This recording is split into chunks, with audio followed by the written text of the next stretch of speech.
Jimbo Fisher last night with a couple of what was presented as spicy comments, and then right after that, the person that posted them, Carter Carell, said that, by the way, he was kind of joking a little bit, but that we'll get into that with Jimbo taking a couple of pot shots at TCU. So Seth Meyers has a bit on his show that's called Jokes Seth Can't Tell, and he reads the punchline, and then a couple of writers, women writers on his staff, come and tell the punchlines of those. So he does the setup, they do the punchline. Because if he did the punchline, it would be inappropriate for him to say it. Right.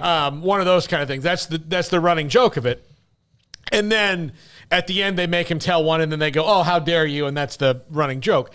Jimbo needs to know, sometimes when you're 5-7 in that same league and you have not reached the heights of TCU, that's a joke you should not tell. Put the tweet up now. I was teasing the story. Jimbo Fisher with a spicy comment about TCU here at the Fort Worth Aggies Club. They stayed healthy. They had a lot of experience. They got to where they had to get to, and then when they got to the SEC, it changed, didn't it? And, of course, referring to the 65-7 game with Georgia. Well, that didn't go over very well, as you can imagine, when you're a coach of a 5-7 team. He kind of was taking a dig, and then the next tweet was like he was kind of joking about that. Craig, your thoughts about the tweet, and then we get into the topic that I teased before we went to the commercial break.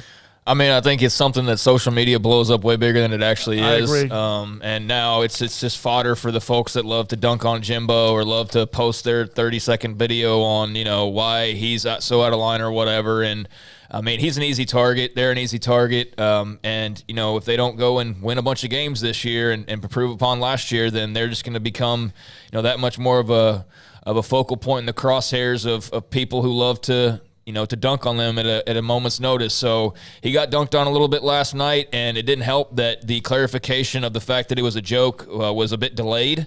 So I'd imagine that Carter, I forget his last name, probably posted that just thinking like, haha, and then, looks back at his phone a few minutes later and is like, why are there 1,000 notifications here?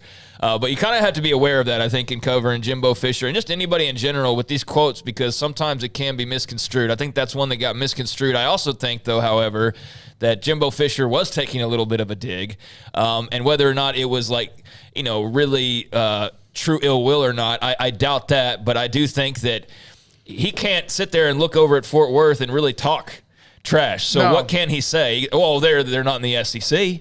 That's the answer to everything is, oh, well, he couldn't do that in the SEC. So that's what he did with his little dig there, but I don't think he realized and was aware of where he kind of sits right now. And, that SEC little snap at TCU might be all well and good when you were, winning 8+ games and everything looked like he was on course to be good for you. But when you're, struggling, it comes across as you being one of those bottom feeder teams that's basically claiming the glory of all the teams at the top and acting like you're the one doing that. And I think that's where a lot of people have an issue with the SEC pride thing, is when you see a fan base who's not the one that's winning, acting as though they're the one that's winning and using the banner of the conference as the reason why they can sit there and talk down to you. It just comes across poorly when you're talking down to a team that finished well above you. Yeah, their fan bases do that too, based on whoever their team is. If a conference is strong, even if you're 4-15 in basketball.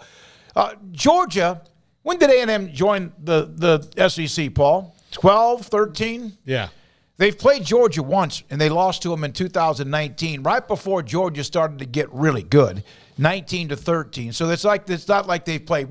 I know the SEC invented football, made the football, invented helmets and all that other stuff, and have had an incredible run. But that was probably, for a coach of a 5-7 team, probably something that probably have a bunch of laughs. Yeah, and then everyone was like, well, shit, we're 5-7. We probably need to keep our mouths shut. I think it's also kind of like, not comparing it directly to the Bob Huggins thing, but it's like, be aware of who you're talking to. And I know that he's talking to A&M people, but he also knows that there are reporters there. So a comment like that, even if it's totally innocent, is going to get picked up for better or worse. I don't agree with it. I'm not mad at Jimbo. I don't think we need to sit here and roast Jimbo. It's not a big deal. It was a whatever comment.